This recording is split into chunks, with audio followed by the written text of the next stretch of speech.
Hi Paul, Hello, Gareth. how are you? I'm not too bad, thank you. Good, brilliant. Do you want to tell us what things you'd stored in the box? I'd be interested to see what kind of things you'd put in the time capsule. Yeah, it's kind of all stuff, I suppose, to do with myself, which is always a good thing regarding the time capsule, most of it anyway. The first things, obviously, we have some photographs. We have a photograph of when I used to live in Rosendale. There's a photograph of my granddad. Stood next to a Talbot car. There's the brother-in-law, or ex-brother-in-law now. And also there's a nice little picture of me and my sister with the dogs trying to be arty. I knew I had to have a background, so I hung up a sheet, but kind of that's a bit bad. And also my favourite picture at the time of a sunset, which I took, which I was proud of at the time. Not very good now. A picture of a good friend Jessica and myself, which was a dramathon we did at Double Bridge Centre, and I'm wearing some very attractive leggings there, which my children can't quite understand when they were looking at it this morning. So that and the wig. So that's the photographs I put in. I also put in this was my creme de la creme at the time. It's a signed autograph of Bill Oddie and Billy Butler, and also a lady there, Wendy Leavesley. I don't know who that is, to be honest. But I won this. I appeared on the show, which was called Facts, and I had to ask a question. I asked Billy Butler, could you sing the song that Roy Rogers sung to his horse Trigger? Which he did, I'm quite glad. If he didn't, I would have had to sing it. And so I got a signed autograph for him in the frame. This is the original frame. It went nicely with my bedroom wallpaper at the time. So that's one of the things. The other things we put in was, as some people know, I was a wannabe magician, I suppose, there, and now I am a magician. And we put a card trick that was in there. This was the first card trick I ever performed in front of people, and I won a trophy for it. And it was the first time I'd really done magic in front of an audience and a judging panel. And so there was a little a little card trick, and this is the exact one, believe it or not. So those are the things that I put in regarding personal things. The other thing, we had to do it in case we passed away. We didn't last the 20 years. Most people did a letter. My handwriting spelling was atrocious, so I did a tape. I must point out this tape will never be listened to from myself or anything, because I remember I had to set it all in a dark room, just so I can get into the mood of talking about my death. So that won't be listened to.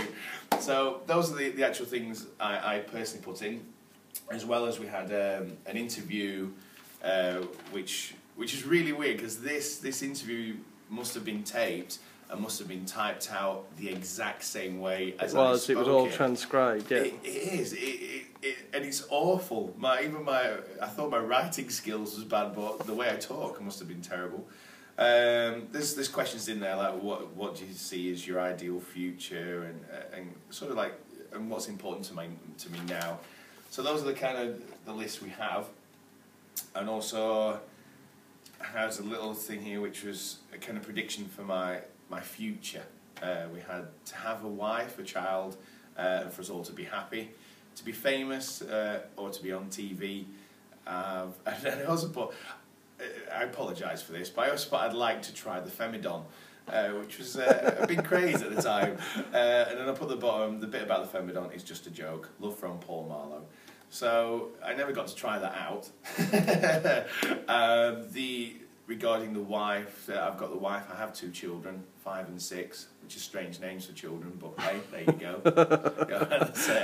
Sorry. Your jokes haven't got better in 20 years. Have they?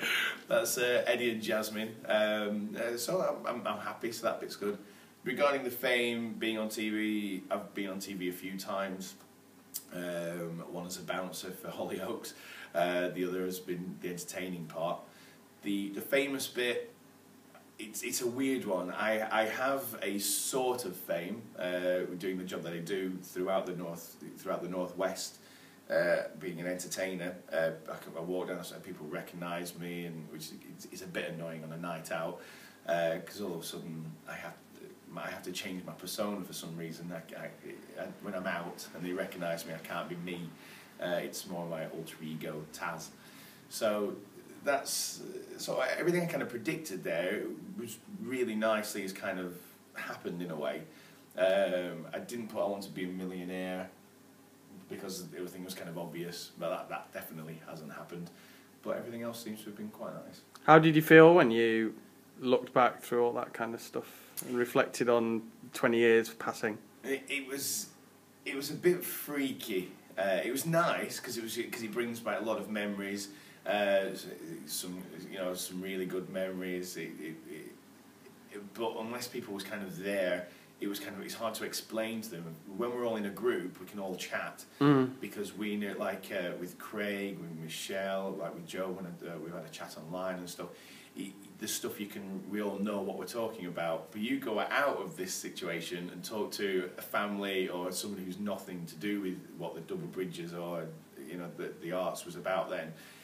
It sounds really surreal and really weird, and they don't get it. But so did you talk about it when you got home last night and share some of those memories? Yeah, I was trying to explain. I read everything out to the wife. What was like everything I'd said, and so she just thought it was hilarious. I couldn't quite get some of the things that I'd put in there.